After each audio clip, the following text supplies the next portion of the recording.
En France comme en Europe, les extrêmes progressent dangereusement. Ils s'alimentent l'un l'autre. Ils se nourrissent de la violence qu'ils répandent dans la société. Bonnet brun et rouge bonnet, ils sont les deux faces d'une même pièce. Ils ont les mêmes méthodes. Ils désignent des coupables. Ils ont les mêmes amis.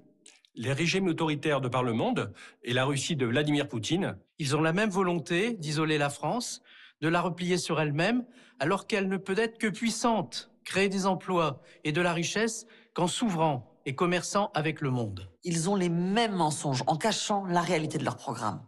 La sortie de l'Europe et de l'euro, la fin du libre-échange. Ils portent la même dangerosité, celle de l'effondrement de notre économie et de la perte d'influence dans notre pays et surtout de la fin de la paix civile chez nous. Il n'est pas inéluctable, en ces temps troubles, que la France soit dirigée par un Premier ministre sans expérience, ou qu'elle soit dirigée par un homme haineux qui souffle sur les braises de l'antisémitisme.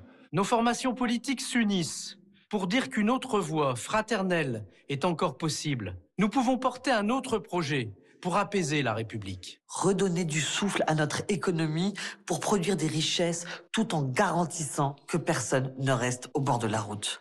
Mettre les solidarités au cœur de notre projet. C'est ainsi que nous ferons République. À l'UDI, notre ADN est dans les territoires. Nous sommes la troisième force politique territoriale de France. Partout, des maires et des élus UDI œuvrent pour assurer ce lien social et développer l'économie dans nos bassins de vie. L'écologie n'a pas à être la grande perdante de la montée des extrêmes.